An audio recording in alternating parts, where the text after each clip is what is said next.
Does this mean that people who work in smelting aren't allowed to say the word slag? Hello, my baby! Hello, my honey! Hello, my ragtime gal! Sonny, you've kissed my wife! Baby, my heart's on fire! We now review Slug, the second Dinobot in the first wave of Deluxes in the Power of the Primes line. In Generation 1, Slug was the Triceratops Dinobot, best known for breathing fire all over his enemies, hence the name Slag. Sadly, you mortals have corrupted simple definitions with your ridiculous slang, and slag has become a word that means something else in less civilized parts of the world. And Hasbro, ever willing to fold like a cheap umbrella, stopped using the name Slag, and instead changed it to Slug, which has absolutely nothing to do with fire or flame, and everything to do with laziness and capitulation. Hasbro. Anywho, character art with fire is on the front, and the figure shows off well in its plastic case. A snapshot of the combiner is on the side. On the back, pictures of Slug are shown in both modes, along with the diagram showing how to use the enclosed armor accessory and the separately available Prime plugins. The bios all seem to read the same, with only minor variations, each one merely asking a question. Let us remove Slug from his box and review him properly. Dinobot Slug comes with his instruction manual, a collectible trading card, in this case showing what happens when Slug pairs up with Solus Prime. He forges weapons from the melted metal of his enemies. Ugh. He comes with his Prime Armor / hand accessory, and one weapon accessory, a gun. As a Triceratops, Slug looks pretty good, though I've yet to see any that don't have at least one slightly crooked horn. The colors are a strong throwback to his Generation 1 days, with silver gray, some labels applied, some plastic caps on the leg joints, with robot parts visible beneath, and the classic transparent skull cap, again with gold and some visible circuitry. Some small pegs adorn Slug's body, and you may use those pegs to mount any Titan Master or Prime Master figure when in their robot mode, using these holes at the bottom of their feet. Ride along, little doggy. With this peg rotated down on the Prime armor, you may plug it into the back of Dinobot Slug to serve as additional armament.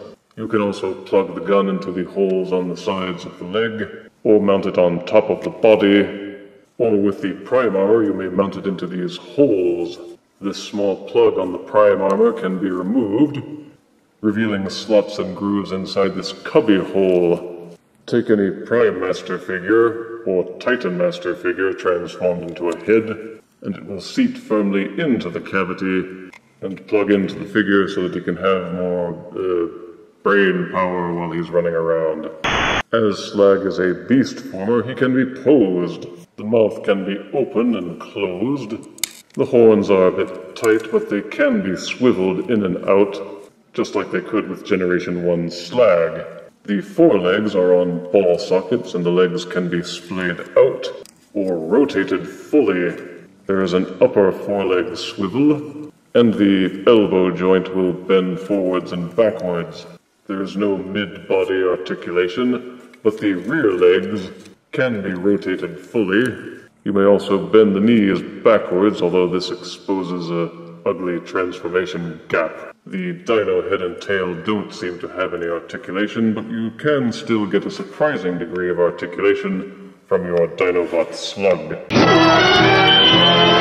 It is perhaps easiest to transform Slug from Dinosaur to leg module, so we'll start with that. Take the dinosaur's tail and rotate it upwards so that it folds inwards and covers the thigh joints. Take the knee joints of the rear legs and fold them backwards until they click into place. You will see this small tab on the inside of the rear leg, and this groove on the side of the body. Bend the leg backwards, and push the tab and the groove into place. This will hold them firmly. Splay out the forelegs a little bit and rotate the upper arm joint until this groove on the foreleg is pointing inwards. Angle the elbows forward as far as you can. Then take this groove on the side of the body and plug the tab and groove together until they hold firmly. Untab the dinosaur head. These tabs and these grooves are what hold it in place. Fold it backwards on this extendable hinge until the head is pointing out backwards. Then angle it. You will see again a set of tabs here, the same ones that peg it into the body. They now peg into the back of the neck. Rotate out the combiner port and point it upwards. Then take any Combiner Wars or Power of the Prime's foot module and plug it into this hole on the base of the dinosaur. And this is Dinobot Slug as a leg. If you think it looks a little bit goofy with it tapering towards the bottom like this, then you're not alone. It doesn't seem to have the solid boot-like appearance of many of the other Combiner Wars leg modules, but it does scale properly with the Combiner Wars gestalts and is fully interchangeable with any one of them. If you do it the way the instructions tell you to, however, you will not be able to tab the forelegs into the sides of the dinosaur body. My advice, ignore the directions. Transforming from leg to arm is simplest. Simply rotate the combiner port so that it's pointing outwards. Leave the forelegs tabbed into place against the sides of the body. Fold the tail section back up so it's out of the way. Rotate the rear legs back down so that they're out of the way. Then fold the tail sections like so. Untab the rear of the body loose and fold out the legs. With these tail sections rotated thusly, you may rotate them inwards, use the swivel hinge to tilt them, then tab the tail inside the legs. Rotate the rear knee sections and tab them back against the robot body. You will see two sets of tabs and grooves on the insides of the legs. Peg and push them together, then squeeze until they lock firmly in place.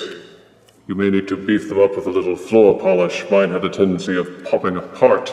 Depending on whether or not you make this a left or a right arm, rotate the waist joint until the elbow bends properly. Take the prime armor accessory and fold the fingers outwards and fold the thumbs inwards. Rotate the peg so that it is pointing up. Then plug the hand accessory into this hole at the base of the feet. And here is Dinobot Slug as an arm. It looks a little bit higgledy-piggledy, but so did some of the Combiner Wars figures. There isn't all that much to complain about. It has the same basic overall structure as any of the Combiner Wars limbs, and is just as posable. You can plug the Combiner port into any of the Combiner Wars gestalts, and he looks just as good. Pow pow! Transforming from arm to robot is fairly easy. Take the prime armor hand accessory out of the bottom, straighten the elbow and the knees, rotate the waist joint so that the legs are facing this direction. Fold the combiner port back into the chest. Separate the two legs, untab the forelegs from the dinosaur body, and straighten out the elbows. Fold out the robot hands from the forelegs, and rotate the arms so that the elbows are bending forwards, with the toe claws pointing up. Untab the dinosaur head from these grooves. Take the dinosaur head and angle it forwards. Make sure that these tiny hooks have cleared over this tiny ridge, and push them in place until you hear a satisfying click. Only clicking it into place this way will allow the dinosaur jaw to angle downwards and become the robot chest. Slug does a good job of staying true to his old Generation 1 form with the rounded sections near the shoulders and the head sticking out from inside the dinosaur's mouth. Gray, black, and red colors are maintained, and the level of sculpting is on par with anything you might find in Titan's Return. The prime armor can also be held in either hand as a shield accessory, or plugged into Slug's chest to become a chest plate.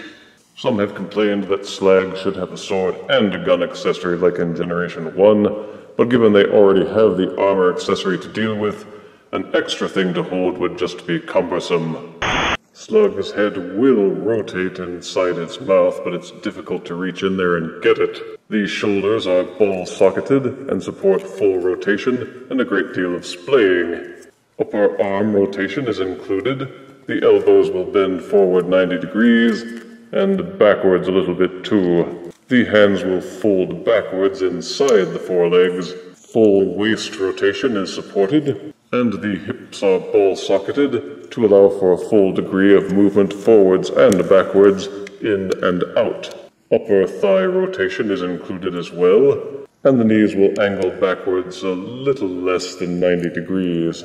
He has no foot articulation because he has no feet beyond these ridgy, bumpy things that were on the back of the dinosaur. But you can get a wide range of posing out of Dinobot Slug, much more than in Generation 1. For size comparison, here is Power of the Prime's Dinobot Slug next to Transformers Animated Deluxe Snarl. Here is Dinobot Slug next to Fall of Cybertron Voyager Grimlock.